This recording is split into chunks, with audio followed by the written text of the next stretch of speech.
প্রার্থী নির্বাচন করে এই নির্বাচনে করার টাইমে আপনারা সবাই জানেন, সারা বাংলাদেশের লোক দেখেছিলেন ভোটের দিনে তারা কিভাবে আমার উপর আক্রমণ করেছিল, মারধর করেছিল, আপনারা সবাই দেখেছেন।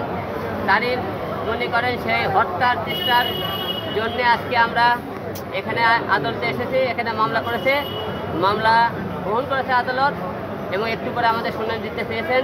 এবং হলে যে আমরা আজকে শুনেছি আমরা গতকাল থেকে জানেন আরাফাতকে গ্রেপ্তার করা হয়েছে।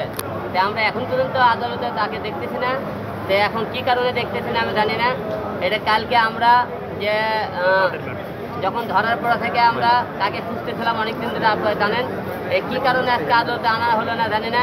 আমার মনে হয় তারা ভয় পেয়েছে দেখে গত কয়েকদিন ধরে যেরকম তারা অত্যাচার করেছে জনগণের উপর, প্রতিটা এমপি মন্ত্রীর উপর জনগণ খেপা। তারা আজকে ডিম থেরাপি এবং জুতোর মালা ডিম খাবে দেখে হয়তো আজকে আনেনি, কালকে নিয়ে গেছে। ওরে মনে ডিপিতে নিয়ে দেয়, একদিন ডিম থেরাপি দেবে, তারপরে মনে হয় আদালতে আনতে পারে। আমি তা মনে করতেছি। তাছাড়া আজকে আদালতে কেন আনা হলো না? যাই হোক, আমরা আসামি ধরা পড়েছে, আমি খুশি হয়েছি। এখন আমাকে হত্যা করার চেষ্টা করা হয়েছিল, আমরা তার ফাঁসি চাই। কারণ এদের মতো এমপি মন্ত্রীর আমাদের কঠোর বিচার না পাই, ভবিষ্যতে এই দেশে আরও যারা এমপি মন্ত্রীর সামনে হবে তারা এরকম অন্যায় অত্যাচার করবে। তাই এদের কঠিন বিচার চাই, শাস্তি চাই। কারণ একটাই শাস্তি, তাদেরকে ফাঁসি। খালি মনে করেন যে কোনো মামলার মনে করেন রায় হয়ে গেলে তাদের কার্যকর করা হবে না, তাহলে আর পার পেয়ে যায়। যে কোনো মামলায় কার্যকর হলে তাড়াতাড়ি তাদেরকে ফাঁসি দিতে হবে, না হলে মনে করেন তাদেরকে দৃষ্টান্তমূলক শাস্তির ব্যবস্থা করতে হবে। কারণ এরা পরে যে কোনো কারণে ক্ষমতার জোরে আবার যাতে বের হতে না পারে। তাই আপনারা সবাই জানেন এই মামলার হত্যার চেষ্টা করার অপরাধে আমি আরাফাতের ফাঁসি চাই। আমরা ডিম নিয়ে এসেছি এবং জুতার মালা নিয়ে এসেছি। ওরা ডিম মারা হবে এবং জুতার মালা দেওয়া হবে। আরও যদি কিছু থাকে তাকে গণধর্মকে ধরাইতে হবে। কারণ আমাকে সেদিন মেরেছিল, আপনারা তো মারেনি, আপনারা বলবেন না। আমাকে মেরেছে, বাড়ির ব্যথা এখনও আমার কাছে আছে। ওরে পেলে আজকে দিকে এরকম গণধোলায় মার দেয়, তো সামনে পায় 2-4টে মারতেও পারি। আমরা সকাল থেকে এখানে অবস্থান করতেছি। আরাফাতের কখনই আসে, এখন না নিয়ে আসে, যখনই নিয়ে আসবি তখনই আমরা তার উপরে মনে করি ডিম মারবো। আমরা ওয়েট করতেছি তাদের কখন আনা হয়।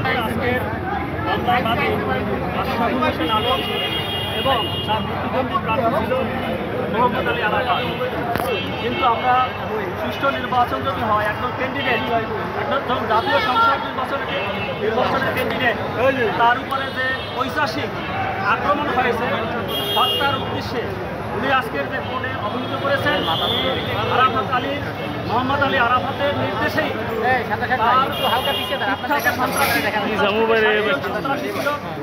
তারা ওনাকে হত্যার উদ্দেশ্যে ব্যাপকভাবে আঘাত করে, চাপাটি দিয়ে কোপ মারে, যার কাছে উনি জীবন বাঁচাতে উনি দৌড় দেয়।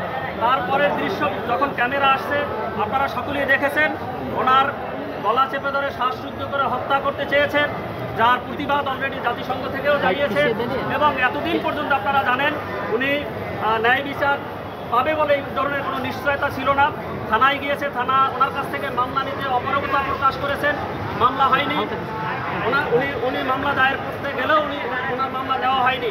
আজকের যেহেতু বৈষম্য বিরোধী ছাত্র আন্দোলনের কারণে দেশের একটি পট পরিবর্তন হয়েছে এবং আমরা মনে করি দেশ এখন স্বাধীন হয়েছে, ন্যায় বিচার নিশ্চিত হয়েছে, এই আশায় ন্যায় বিচার পাবে এই আশায় উনি আজকের বিজ্ঞ আদালতে দ্বারস্থ হয়েছেন এবং তাদের মোহাম্মদ আলী আরাফাতকে 1 নম্বর আসামি করে অজ্ঞাতনামা আরও 50 থেকে 60 জন অজ্ঞাতনামা আসামি করে তাদের বিরুদ্ধে ওনাকে যে হত্যার উদ্দেশ্যে আক্রমণ করেছে, নির্যাতন করেছে, এই আক্রমণের কারণে তাদের বিরুদ্ধে আজকের মামলা দায়ের করেছেন।